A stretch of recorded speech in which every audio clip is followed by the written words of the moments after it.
anan lamɛbagaw an ka foli baw bɛɛ lajɛlen bi ye kalata ye nka waleya dɔw kɛra kɔnɔna na komi kati la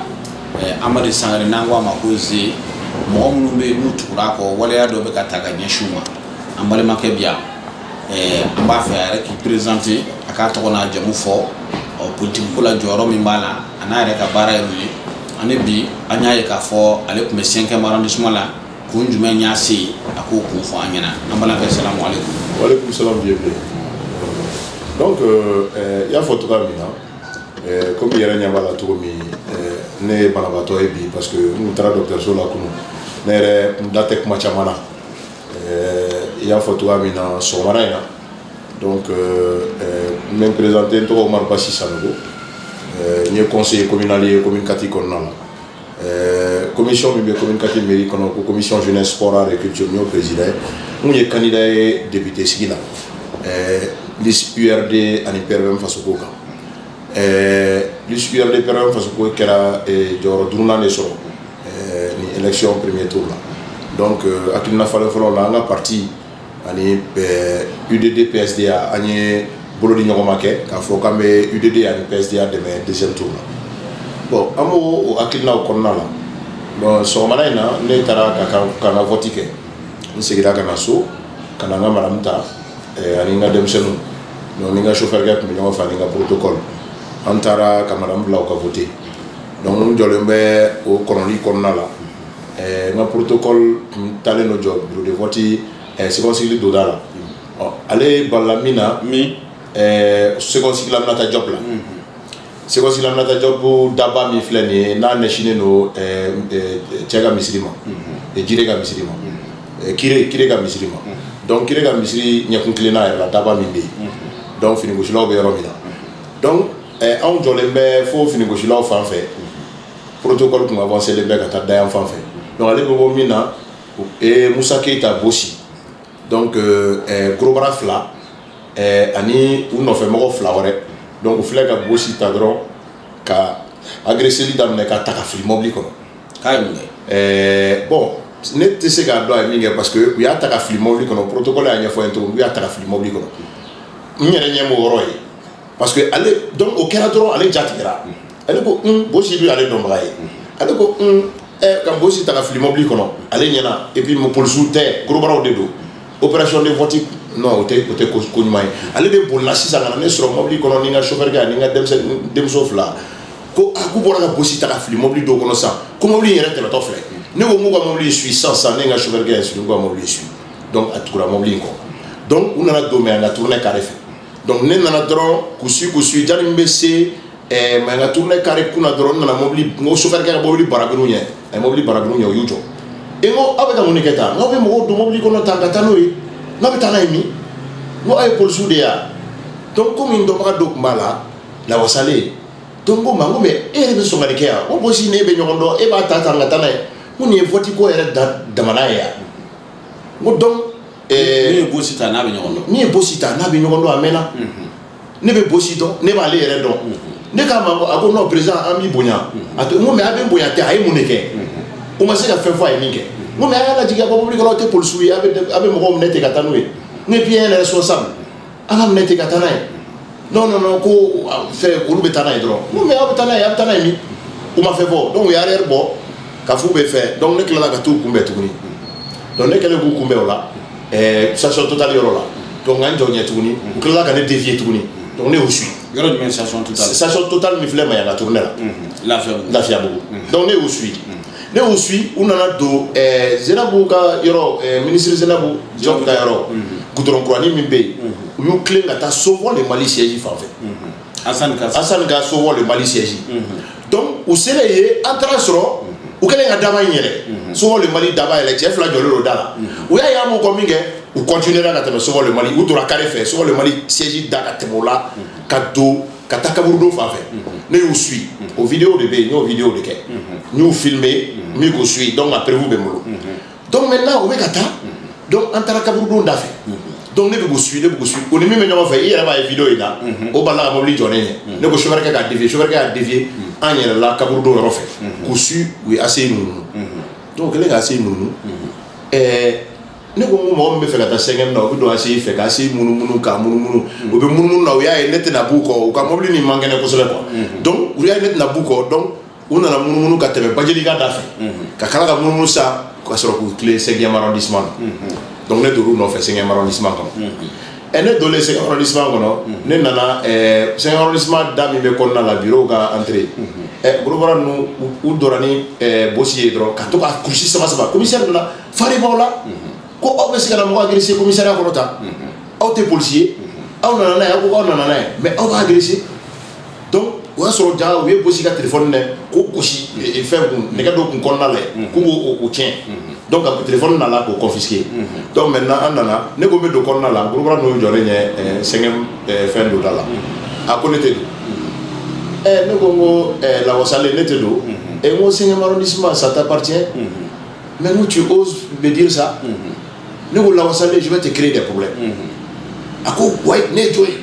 il a parlé moi je n'ai rien dit a kɛra journaliste ɲɛna a kɛra chef la ɲɛna chef la ko ne ma ko ne kana kuma ko ne kana foyi fɔ ne donc ne donna o la an taara ani commissaire ye ɲɔgɔn bɛn commissaire ko mun de kɛra an y'a ɲɛfɔ commissaire ye donc a y'an bila contrôle dɔ ye fɛ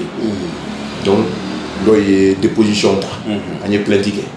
donc maintenant an b'o la an sigilen bɛ an bɛ bɔ min kalama Taliko officier d'état civil Taliko conseiller dɔ bɛ yen ko Moribo Kane Kamisogo o fana bɔra Taliko ka na k'u y'ale agressé ne ko donc u kɛlen ka gorobara 40 bila yen fana donc olu bɛ ka mɔgɔw agressé 40 donc o fana nana donc o nana a ta ɲɛfɔ juste an yɛrɛ sigilen ɲɛna o bɛ k'a ka déposition donc an bɔra kɛnɛma k'an sigi donc u ye minnu ye bosi agressé ta k'a minɛ ka na donc mɔgɔ 4 donc u y'u minɛ k'u boucler donc u sera k'u datugu donc u k'a ma sisan u ko k'an bɛ se ka taa donc an bɔra 5e arrondissement da fɛ maintenant an t'a dɔn a y'a yɛrɛ sɔrɔ 5e arrondissement na cogo ja u n'o de bɛ ɲɔgɔn bolo parce que ale ka page kan an y'a ye ja ale bɛ ka mara ni Assane de dɛmɛ donc ale ka baara bilalen don burujali ni fɛnw ma donc ale de taara bila ka page kan ko k'u ye ne arrêté 5e arrondissement na ale ɲinana k'a fɔ ko 5e arrondissement ye policiers de ta ye ɔ policiers minnu don collaboration de b'u ni mairie cɛ ne ye conseiller communal de ye ni témoignage ne kan ka se k'o kɛ fɛn min kɛra n yɛrɛ k'a bɛɛ scène bɛɛ suit ne yɛrɛ ma t'o témoigner j'ai été irresponsable et puis o yɛrɛ ta bɛɛ u bɛ fɛn dɔ wele ko non assistance à personne en danger ne tɛ se ka hali ale Lawasale ni ne y'a ye nin ko sugu bolo n bɛ boli ka taa a secourir pour que mɔgɔ kana taa dankari a la a ka ɲɛnamaya la u tun bɛ ka taa ni bosi yɔrɔ min na u tun bɛ se ka taa fɛn min k'a la jɔnni b'a dɔn mɔgɔ si ne ni bosi ye kafu kɛ ɲɔgɔn fɛ san 5 n dɔnbaga don n b'a dɔn n m'a ye degun bolo ka to yen et ne ye dɔnbaga ye ne nana n k'e k'o bila n k'o fana ye dɔnbaga ye e y'o minɛ k'o agressé k'o bugɔ fo ka ɲinini bila o la ka taga n'o ye 5e na ka tila ka na manamanakan fɔ ne yɛrɛ ma kɔrɔ ma jogi donc a jogira parce que a da kɔnɔna yan yɔrɔ a ɲin dɔ bɛ yen a ko o fɛnnen don quoi donc fɛn bannen donc a taara fiche médicale ta donc u taara fɛn ninnu kɛ maintenant an bɔra yen donc ne continuera ne nana bosi bila Segon Sigilamata Diop la nɔ la donc a bɛ ka continuer a ka opération fait de vote fait. OK. Donc ko in kɛra ten. An bɛ se k'a dɔn bosi yɛrɛ ye jɔn de ye mɔgɔ jumɛn don. Bosi ye Amadi Sangare ka coordinateur de ye commune 4 kɔnɔ. UDD liste UDD PSDA o ka coordinateur de don commune 4 kɔnɔ. donc comme y'a ye jɔyɔrɔba b'a la donc opération de vote la donc ne kɔni y'a kɛ min ye u bɛ fɛ ka ta k'a latunu pour que opération tɔ kana k'a ɲɛna n'o kɛra vote ko bɛ perturber. Ne yɛrɛ kɛra nin ko témoin n'a ma kɛ ɲɛna mɔgɔ bɛ se k'a fɔ fɛ k'u suit a vidéo bɛ yen n y'a di n yɛrɛ dɔ di yɛrɛ ma donc a vidéo bɛ yen témoignage bɛ yen donc témoin wɛrɛw min bɛ n na o ye n ka chauffeur kɛ ni n ka protocole ye olu a kɛra o ɲɛna u nana jɔ n ka chauffeur yɛrɛ ma e yɛrɛ bɛ sɔn ka nin k'anw na e bɛ sɔn ka nin k'anw na cogo di an bɛɛ tɛ kelen yan mais n'an bɛɛ ye kelen ye o fana ko n'an bɛɛ ye kelen a bɛ cɛ minɛ mun na pourquoi a bɛ cɛ minɛ tan a bɛ taa torturer donc a ye cɛ labila donc ko in kɛra ten cogo la ɔ polisiso la o ma se ka fɛn fɔ k'a fɔ cɛ ye min kɛ wa ou bien achat de conscience ou bien o n'a ɲɔgɔnna bosi mun fɔra polisiso la kuma jɔlen foyi tun t'u da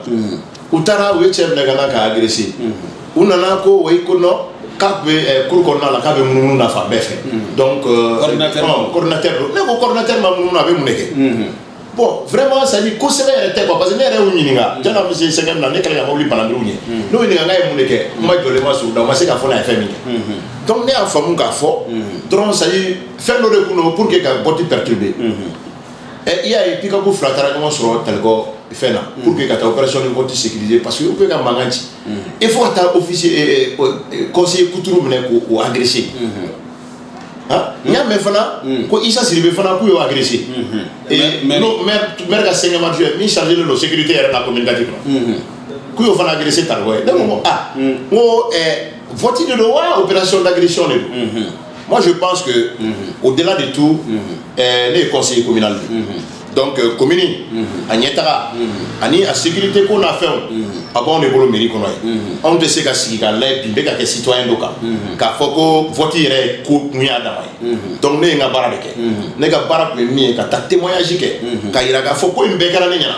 wa akara to mina fleni donc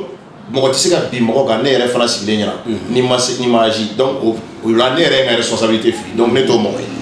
voilà ka pangala ma ne ka kuma galaba mi ka neshi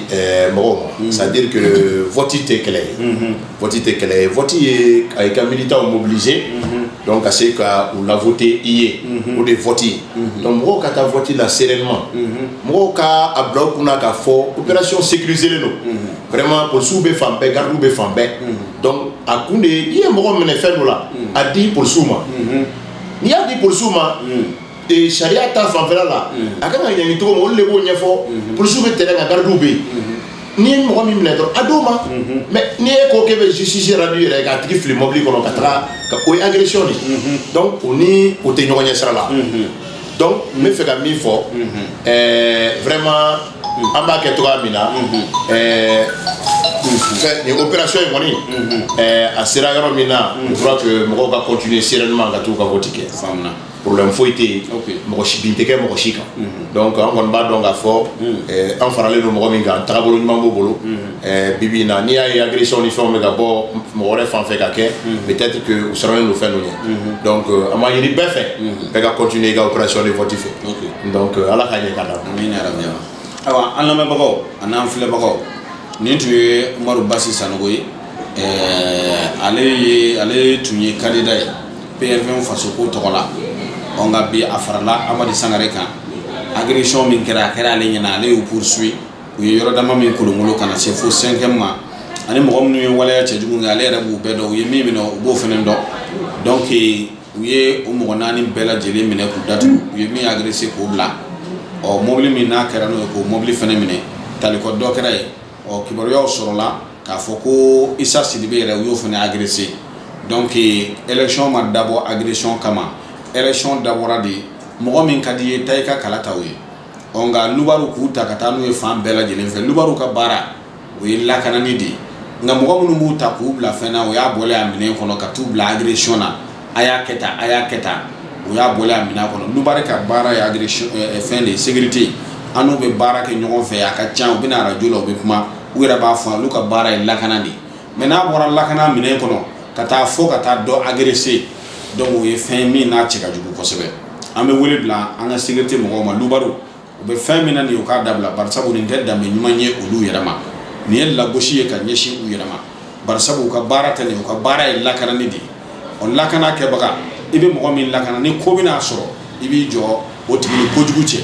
nka ka dɔ ye k'a tigi ye ala bolo dɔ k'a f'i ma ko a ka sɔrɔ a ma foyi kɛ to ni man di ala ye dɛ k'a tigi jɔlen ye taa nin minɛ i ka taa n'a ye i ka taa nin k'a la to ni man di ala ye o ma an balimakɛ an b'i yɛrɛ fo ayiwa ka dugawu k'i ye bana min b'i la ala ka bana fiɲɛ bɔ min fana agressera a seginna ka taa ka awa baara yɛrɛ la an bɛ dugawu kɛ ala k'a ɲɛ ka d'a ma merci.